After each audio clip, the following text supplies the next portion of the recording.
Welcome to another edition of Living Legacies. I'm Tom Morrow, your host, and today we have as our guest Edith Swaim, who is director of Oceanside Heritage Park and president of the Friends of Heritage Park. Edith, welcome to the show. Thank you, Tom. Your family's been here a long time. Your grandparents came over here from England? Mm-hmm. London. In the late 1800s? That was my Reynolds grandparents.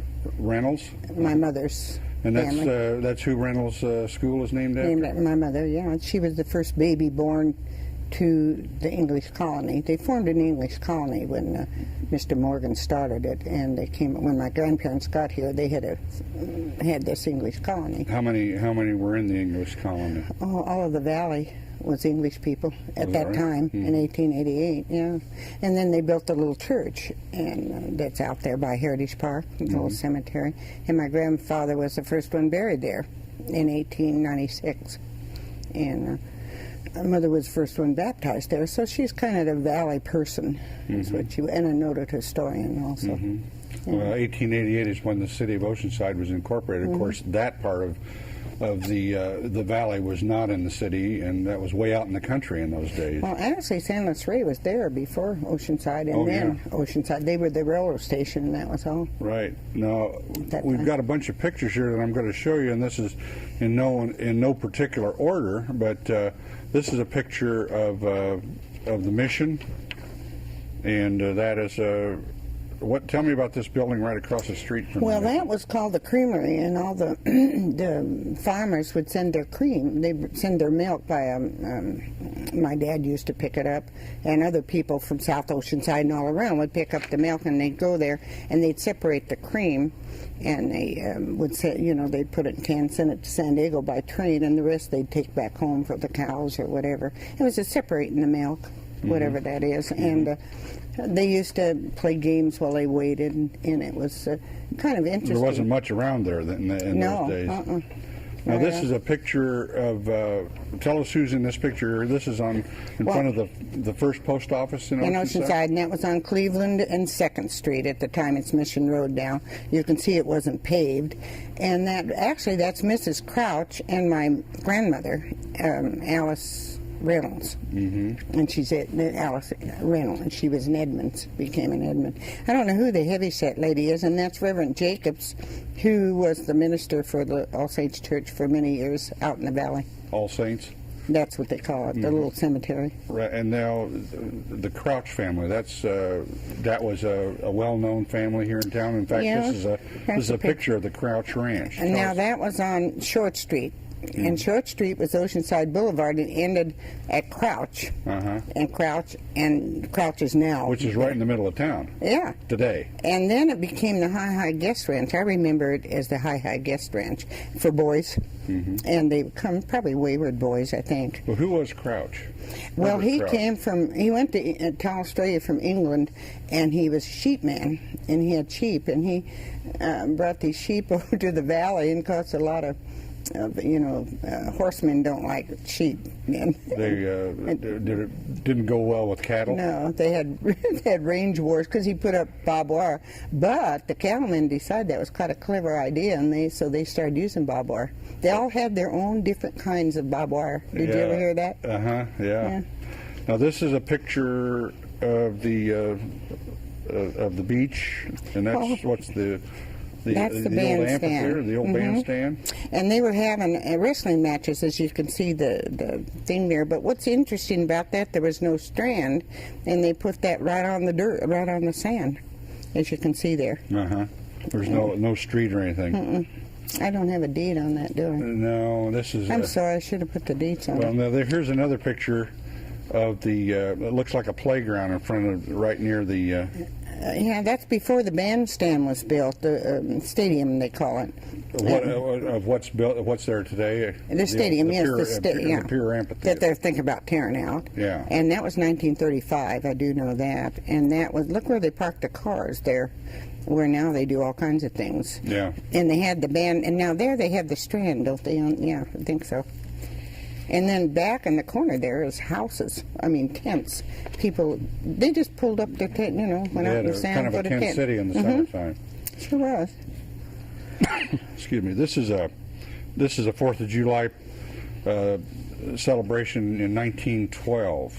Yeah, well, that was where they had all the parades, starting on Cleveland and went up 2nd Street to Hill Street, and they called Hill Street because it went up the hill. That's why it was named. It went wasn't straight named up. after a man? Uh-uh. I was always told it was named after somebody. No, and you know, I researched that, and it always went up the hill.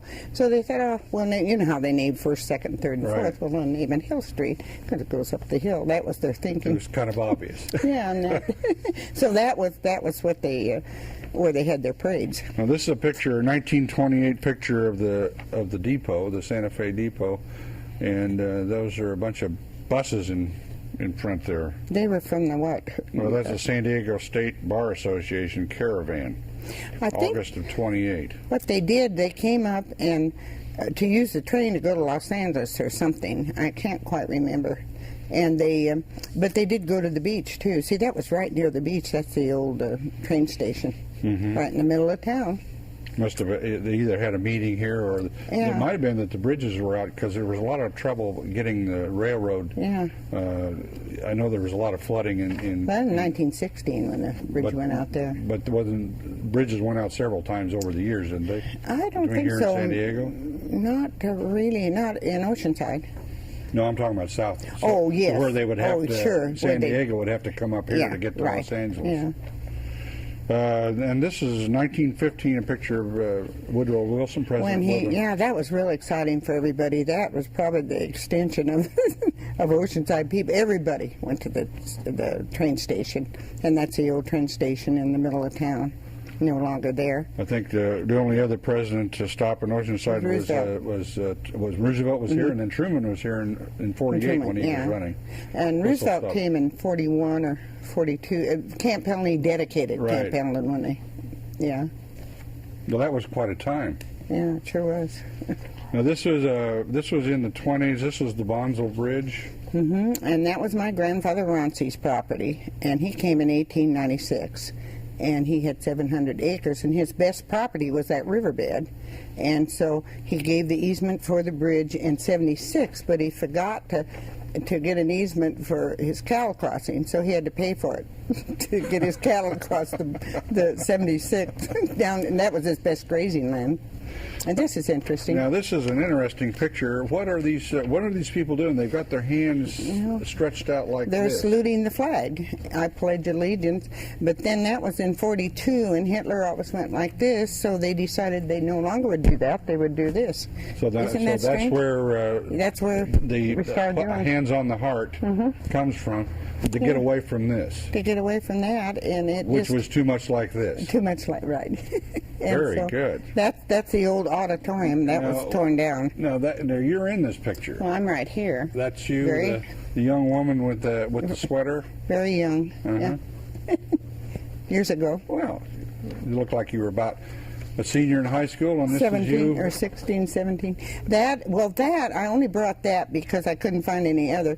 We were the first class to have caps and gowns. See, we were the first class. The war started in 41, and we started our senior year. And so they decided that we had bought cotton dresses. We were very patriotic. You graduated in 42? 42. And so we were the first class of Oceanside, Carlsbad Union High School, to wear caps and gowns. Now, these are some pictures of the valley. This is you with some people walking across the San Luis Rey River. They were my buddies, and we would hike out to the valley. We never had cars. We walked everywhere. And to go over to Ben Hubbard's, who's across the river. Now, this was right where Airport Road, is that what that is, down at the bottom of the grade? We'd go down that and it was an old two-lane grade at that time called Amic grade. And you can see we had to take off. It would get almost up to our waist when we crossed. That's how much water was in the river at that time. It wasn't dammed up in those days. And it was, we and had this is no the way flood. the valley looked. At that time, that was in 38. 1938. There wasn't much out there then. And this was, over here was Walt Johnson, where we'd hike to. And who was Walt Johnson? Well, he was the first fire chief, dedicated fire chief. For Oceanside? And that fire station downtown was dedicated to Walt. And He's a good man. He was very loud. You could hear him from everywhere. And how are you? And he was a nice man, though. Here's a 1936 picture of the Oceanside Grammar School. Horn Street School, yes, and that's Now, where that school is no longer built there. No, and that was the only grammar school at that time, and they had 2 classes of each, and then they had the Americanization school across the way that Mrs. French taught, and so that was it. Now here's another picture. Well, of that's the school, Ariel, and in the back there, right here, was the grammar school, and this was the 8th grade right here, and we'd sit and watch all those freshmen and everybody, just dreaming that next year we'd be couldn't wait. going over to high school. This building is still there. And that's the main building. We'd watch them play. We would get reprimanded for daydreaming. That's what we think about looking. And that was a neat one. That was the dedication of the stadium. This is 1937. And Miss Southern California. When you're saying stadium, we know it today as the Oceanside Pier Amphitheater. Okay. It was called the stadium. The stadium, and that is Miss Southern California beauty pageant. It was big. I mean, it had people came from all over to be in this pageant. We even had, like Guy Kibbe, you wouldn't remember. Movie stars came down and were the judges, and our local girls went in there too. Can you remember any other movie stars? No, I would have had to look it up. It's been a long time since this happened, and this is 1937, and you can see you can see how many sat in that, as you call it, the amphitheater. Yeah. Well, and up here, some of these you can see Rourke's houses too. Well, let's look at another view of the beach now, and that's the about pier. 1980. You can see after a flood. So this is rather recent. The picture. Yeah. But this is now the lifeguard. But that right there was a dining room, and everybody. Where the lifeguards are today, that was a dining room. And everybody hurried to go early, so they had stoves and sinks and tables. First come, first serve. First come, and you get your own table. It was real nice. You'd get down there real early in the morning and stay till the fireworks. And then right here, the sand went right out, and you could picnic under there. We used to have to run across the sand. We had so much sand, hot sand. And in fact, it was a joke. Now this picture is of it looks like it's from the pier, and that's that was the Colonial Inn where everybody went. That was torn down in the 60s, and everybody went there for birthday parties and things like that. And this right here was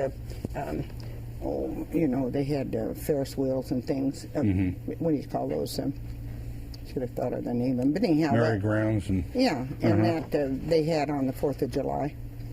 But they had it all the time. But what happened to that building? They tore it down. I think it was 1964, and because I guess they were going to put up. I did that in one of my newsletters. They were going to put up this beautiful place, like they're going to do now. And they didn't do it. Another hotel resort. A beach resort. Shops, and it had been real nice. Now this is the Colonial Inn in the background, but what is this building in the foreground here? That's the plunge. That was a saltwater plunge. In fact, that's where the electricity started in Oceanside. From that plunge. I don't know how they did it, but they would turn the electricity on at 4 o'clock, and then all the ladies could iron or have lights. They didn't keep it on all the time. And I don't know how it worked. I couldn't tell you how it worked, but it came. Well, I got a guy coming up on the next show that could probably tell me about how that works. Chuck Inskeep. He can probably tell me. I bet he can, and maybe he'll remember. Yeah. But that was a saltwater plunge, and the thing about it is the women couldn't swim with the men. If they could come and watch them play games. But at that time, it was risque. They wore long pants and shoes and long sleeves and hats. No wonder they didn't drown. I mean, their gear was. Well, here's a picture of some of the young boys. That's what it looked like from the inside. And the women see up on top there. Well, what was the object of having a plunge when you could just go plunge into the ocean? Was that just to get out of the weather, or? I think probably because a lot of people didn't like they were afraid of the ocean. It was a little more controlled, or no? I didn't really. I was here all my life going in there, and I respected it. I really didn't. I wasn't that strong a swimmer, but you could have fun in there. You could swim, and the women could have privacy. Yeah. I think was the big thing. Yeah. Maybe. Now this is a picture that was made Oh, that's during the Great Depression. I think Roosevelt that's was president. 1934, right? Yeah.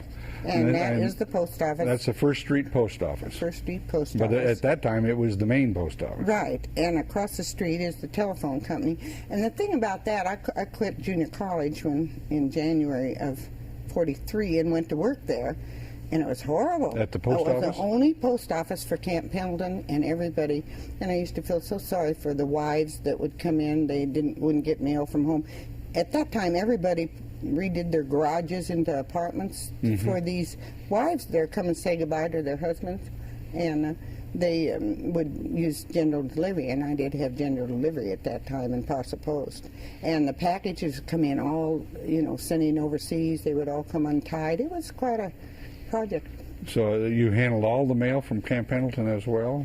And then Until Camp Pendleton built then after I left and I got married, then Camp Pendleton built a post office out. well, they had to do that because you left the post office. That's right, I'm sure. So, Well, tell me about Heritage Park. What is Heritage Park? well, Heritage Park really was something Ernie Taylor conceived. He knew we had this, it was a county, and then the county sold it. The county traded the mission for their land down in front of the mission, and then they came up there, and that was their work yards for many years. Now, Ernie Taylor was a former city manager. Yeah, and died a couple of years ago. Right, and then the city bought it for $10,000 from the county to build a fire station, but they decided it wasn't a Good location. good location. So it was kind of a dump and a workplace when I used to work at the church. But today, people can go out there. It's not only a park, but it's Beautiful. like walking back into old Oceanside because there's a lot of original buildings there. There's four. Yeah. Give me some of the buildings you've got out there. Well, we have the jail was built in 1893, I think, and that was the only jail in Oceanside. And it was a holding tank. They would come up from San Diego, the sheriff, and pick them up in an old wagon, take them down to San Diego to try. And then it was Camp Pendleton holding tank for Marines that were inebriated. Kind of the brig, huh? Yeah. And then it was a Boy Scout hut for a while, and it was different things until it just sat there. And so that came out, and then the Blade was many things. And it was a church at one time. It was the first paper in Oceanside, and then it was a church at one time, and it was a rummage sale, and then it just went. It even caught on fire, and then it was a thrift shop. What else you have out And there? then we had the Libby School, and that came from River Road and Douglas. That's the original? Original Libby School. That's where all the kids went except for across the. It was built because kids would go across over to the mission to San Luis Race School, and the bridge would flood, and so they built it. And then we have the house, the Johannesson House, which we saved. Johannesson? We're real proud of that. Now, where did that sit? That set to begin with. That set on Tremont, and then they moved it to Cleveland, and the parks used it for their offices. But Mrs. Johannesson was the first post office per se. It wasn't accredited, and people would come get mail from her. And she has a little corner of the house where she kept the mail, but she'd go get the mail. And Now you've got a blacksmith shop, or a replica of a blacksmith shop. well, that's Larson's. That was all Larson's equipment. That he for many years had a blacksmith downtown, and Pauline Larson donated. She didn't actually donate it; she brought it out, and we now have a blacksmith. His name is Bernie. How often are you open? We're open every Sunday from 1 to 4, and we have a special event once a month. Now, can people, like if they wanted to have a family reunion, can they rent the park? They rent, or they come out on Sunday. Uh-huh. And Now, join us. the gazebo or the band shell, or the bandstand, I guess we used to call bandstands, that's out in the center of the park. How did you get that? Was that built from, was that a new one that was No, built? the Noon Optimist built it. And when the park first started, if you look at my newsletter that I sent you, it has a picture, and that was the first thing built other than the county building. And it was a mess when they first took it over. But Taylor actually thought it up because he knew the city owned the property. But it's still there, and it's prettier every day. You know, it's beautiful. The parks take real good care of it, and we take care of the buildings. Well, now, if you've noticed that I get scolded by Edith for not, she knows that I don't read every word that she sends me in this newsletter, but they are delightful newsletters. I have looked at them, and they are very newsy, and there's a lot of great historical value in there. How can people get your newsletter?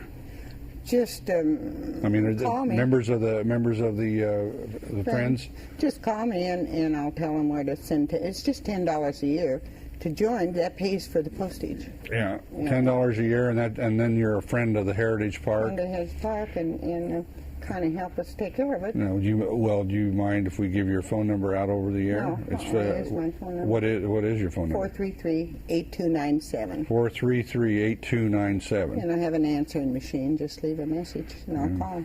And you'll give them more information than they probably ever wanted to know about Oceanside. Well, I don't know about that. Well, Edith, I appreciate you coming in today and sharing all these pictures and everything with us. Your family goes back a long way, and you have a lot invested in this community. And you're there most every Sunday, every weekend. Anybody wants to talk to you about? Well, and I wrote up a history of the park, too, that we hand out to people. It just saves a lot of, stop. We're so busy out there, sometimes I don't have time. Well, there was a lot of people that were involved in getting that park started. Oh, too many. Too many to mention. Yes. And the Rotary Club had a big part. And so did the Kiwanis, and the Elks, and the Emerald Club, and the... Let's see. And we're going to miss somebody, and I'm going to hear about it. But well, I was trying to think. Libby School was the Kiwanis did, and the Blade was Rotary, and others. And we're about through, aren't we? I think we're about through, Edith. Thank you very much. You've been watching Living Legacies. I appreciate you tuning in. This has been Living Legacies with Edith Swaim, a lifelong member of Oceanside, a resident of Oceanside. Her family came over here from England back in the 1800s. Please join us again for another edition of Living Legacy. This program is made possible through the generous underwriting grants of Hatter Williams and Purdy Insurance Services of Oceanside, providing North County with complete insurance needs for more than half a century. The TriQuest Corporation, providing quality office and manufacturing space in Oceanside. And the North County Times, serving all of North County with complete local daily news coverage and internet services.